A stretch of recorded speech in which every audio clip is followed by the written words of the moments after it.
Dibandingkan dengan level pada Desember 2023, nilai tukar rupiah kita mengalami depresiasi 5,48% year to date. Ini kalau dibandingkan dengan beberapa mata uang negara-negara di kawasan kita di ASEAN, seperti Korea yang kita semua tahu selama ini ekspornya cukup tinggi, BOP-nya, balance of payment-nya cukup kuat, mereka pun mengalami depresiasi Korean won-nya lebih dalam dari kita, yaitu 6,93% year to date. Yen Jepang yang juga merupakan salah satu negara dengan ekspor yang kuat selama ini bahkan mengalami depresiasi lebih dalam lagi 8,27% year to date. Jadi kalau Indonesia 5,48 itu masih relatif comparable.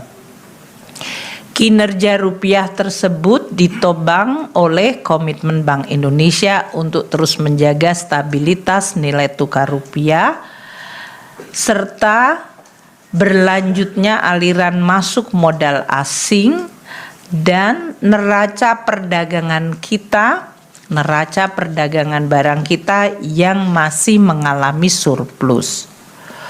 Posisi cadangan devisa sampai dengan Juni meningkat mencapai 140,2 miliar US dollar. Hal ini setara dengan 6,3 bulan kebutuhan import atau 6,1 bulan kebutuhan import dan pembayaran utang luar negeri dari pemerintah. Dan 6,1 atau 6,3 ini kalau dibandingkan dengan standar kecukupan yang biasa diadopsi secara internasional, yang dianggap cukup itu adalah apabila bisa mengcover 3 bulan import. Jadi dalam hal ini dengan cadangan devisa kita di 6,3 bulan itu memadai.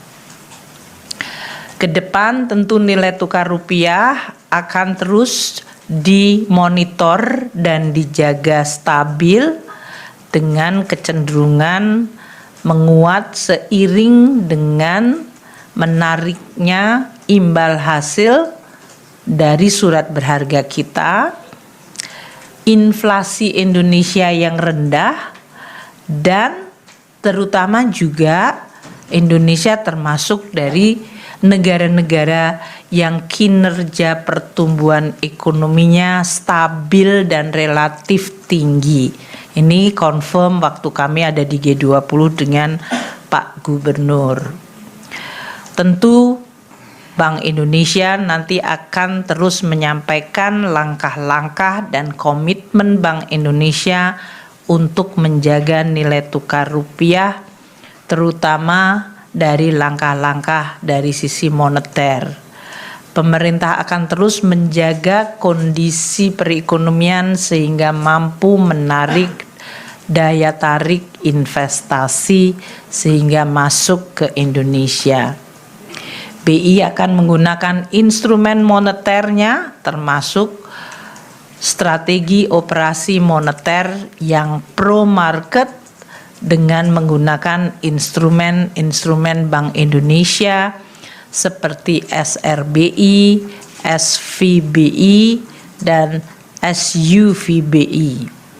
Dan ini kami lakukan terus dengan koordinasi pemerintah, yaitu kami di sisi fiskal untuk meyakinkan bahwa koordinasi berjalan baik sinkron, termasuk dari sisi pembiayaan fiskal dan pelaksanaan kebijakan penempatan valuta asing devisa hasil ekspor sumber daya alam atau DHESDA yang diatur di dalam Peraturan Pemerintah Nomor 36 Tahun 2023. Ini untuk memperkuat cadangan devisa dan dengan demikian ikut mendukung misi Bank Indonesia untuk menjalankan tugas stabilisasi. Inflasi terjaga di kisaran sasaran kita semua yaitu 2,5 plus minus 1. Indeks harga konsumen pada bulan Juni 2024 adalah 2,51% year on year. Ini sejalan dengan rendahnya inflasi inti dan inflasi yang berasal dari faktor administered price, yaitu inflasi inti 1,9% dan administered price kontribusinya 1,68% year on year. Untuk inflasi volatile food turun cukup dalam di sebagian besar wilayah Indonesia. Tercatat 5,96%, nanti Pak Gub menyampaikan angka inflasi terbaru yang bahkan lebih baik lagi. 5,96 itu adalah angka Juni dan itu sudah menurun tajam dibandingkan inflasi volatile food tahun bulan Mei, bulan sebelumnya yang levelnya 8,14 year on year. Jadi kontributor utama dari inflasi food sudah mulai menurun dan penurunannya cukup tajam. Perkembangan positif ini dipengaruhi oleh pasokan pangan, terutama dengan mulai masuknya musim panen dan juga dampak positif dari pengendalian inflasi yang dilakukan oleh Gerakan Nasional Pengendalian Inflasi Pangan atau GNPIP dan tim pengendali inflasi pusat dan daerah yang selama ini dilakukan, yaitu TPIP dan TPID, yang kami dari Kementerian Keuangan terus mendorong dan mendukung melalui juga instrumen APBN, termasuk memberikan insentif yang diberikan kepada daerah-daerah yang mampu mengendalikan inflasinya. Inflasi IHK Juli turun menjadi 2,13%. Untuk inflasi volatile food turun ke 3,63%. Jadi kalau kita lihat tadi volatile food bulan Mei 8,14%, bulan Juni 5,96% turun tajam, dan pada bulan Juli turun lagi ke 3,63%. Dan untuk administered price juga turun. Tadi adalah 1,68%, sekarang menjadi 1,47%. Jadi kontributor inflasi yang ada hubungannya dengan pemerintah yaitu food dan administered price memberikan kontribusi penurunan yang cukup meyakinkan. Untuk inflasi core 1,95%, ada sedikit peningkatan. Tentu nanti Pak Gubernur menjelaskan. Pemerintah dan BI akan terus menjaga agar inflasi dan indeks harga konsumen ini dapat kita jaga pada kisaran 2,5 plus minus 1. Untuk saya sampaikan juga kepada teman-teman, waktu kami di G20 melaporkan growth kita di 5,11 Q1, inflasinya di bawah 2,5, itu di antara negara-negara G20 itu termasuk yang outstanding atau yang baik. Untuk kedepannya dari kami, fiskal akan terus menggunakan instrumen fiskal untuk menjaga perekonomian Indonesia dan masyarakat dari berbagai shock, sehingga fungsi shock absorber akan terus dioptimalkan. Dari moneter, tentu Bank Indonesia akan terus menjaga sesuai mandat, yaitu stabilitas. APBN untuk triwulan 2 ini sudah saya sampaikan di DPR, Lapsem, laporan semester, maupun di dalam ALKO kepada teman-teman wartawan, yaitu defisit kita tetap terjaga dan terkendali meskipun penerimaan negara, pendapatan negara mengalami tekanan karena harga-harga komoditas yang memang mengalami penurunan sangat tajam. Pendapatan negara kontraksinya 6,2%. Di sisi lain, belanja negara untuk berbagai kebutuhan dari mulai penyelenggaraan pemilu hingga untuk perlinsos yang kita terus jaga dari shock, terutama akibat El Nino, tumbuh sebesar 11,3%. APBN mencatat defisit 77,3 triliun rupiah. Ini artinya 0,34% dari PDB, masih di dalam range yang ada di dalam Undang-Undang APBN. Sementara dari keseimbangan primer APBN kita masih mencatatkan surplus yang signifikan, yaitu 162,7 triliun rupiah. Kinerja APBN masih akan terjaga sesuai dengan Undang-Undang APBN, dan dari sisi keseluruhan postur ini penting untuk menjaga fondasi dan stabilitas ekonomi Indonesia, dan terutama pada masa transisi politik di Indonesia yang terus kita koordinasikan dengan baik. Pendapatan negara 1.320,7 triliun, itu artinya kita sudah mencapai 47,1% dari target APBN 2024. Tadi saya sebutkan kontraksi dibanding tahun lalu 6,2%. Penerimaan perpajakan 1.028 triliun, itu kontraksinya 7%, terutama dari pertama harga komoditas baik di pajak maupun bea dan cukai terpengaruh terhadap hal itu. Adanya restitusi dari perusahaan-perusahaan karena adanya penurunan harga, dan juga untuk rokok terjadi down trading karena perbedaan tarif cukai yang sangat besar antara golongan 1, 2 dengan golongan 3.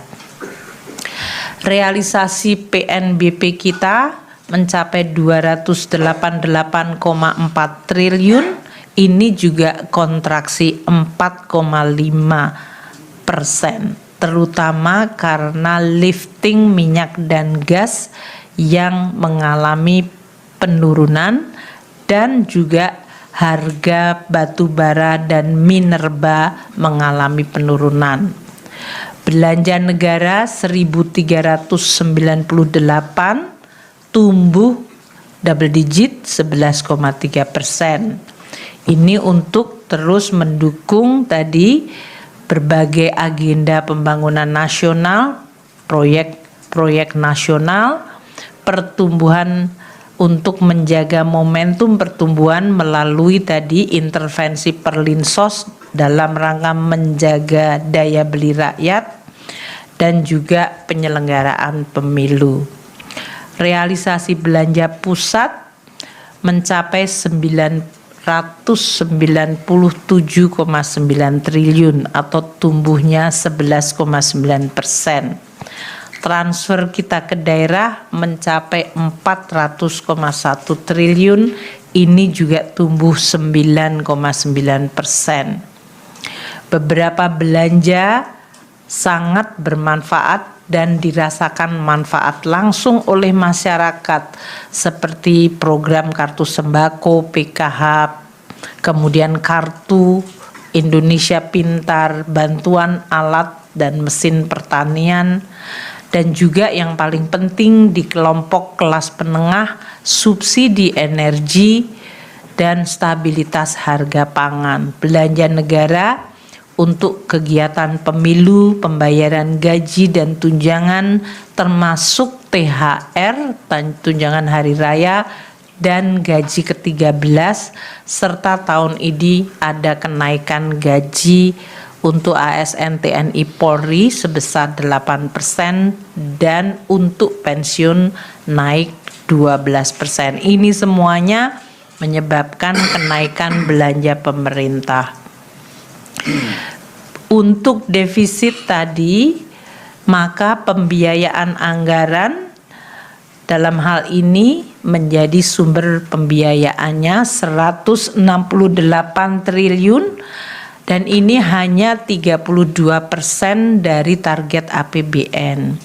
Realisasi pembiayaan utang adalah 214,7 triliun, yaitu 33,1% dari total target tahun ini. SBN secara neto kita terbitkan sebesar 206,2, sedangkan pinjaman secara neto adalah 8,5 triliun. Pembiayaan ini masih on track sesuai dengan kebutuhan defisit, namun kita terus hati-hati dan harus terus melakukan kewaspadaan yang terukur melihat dinamika kondisi global untuk tetap menjaga agar risiko dan dari sisi kemampuan pembiayaan tetap terjaga baik. Realisasi untuk pembiayaan investasi 47,8 triliun, terutama untuk investasi pemerintah membiayai perumahan melalui program FLPP MBR dan pembiayaan untuk peningkatan kualitas SDM melalui LPDP. APBN akan terus menjadi instrumen yang diandalkan untuk shock absorber dan untuk counter cyclical terhadap kondisi global yang terus memberikan tekanan dan dinamika serta risiko. APBN akan difokuskan untuk menjaga daya beli melalui berbagai program perlindungan sosial, menjaga stabilitas harga dan ekonomi, dan untuk mencapai target-target pembangunan nasional. Paket kebijakan penguatan sektor perumahan seperti pemberian insentif fiskal PPN yang ditanggung pemerintah yang sudah kita lakukan sejak 2003, kita telah putuskan untuk dilanjutkan di 2024 ini. Ini kami harapkan akan terus mendorong sektor perumahan dari sisi demand yang kemudian akan direspon dari sisi supply, dan ini mendukung pertumbuhan ekonomi. Kualitas fiskal dalam hal ini akan terus kita perbaiki dengan pengelolaan kas pemerintah pusat.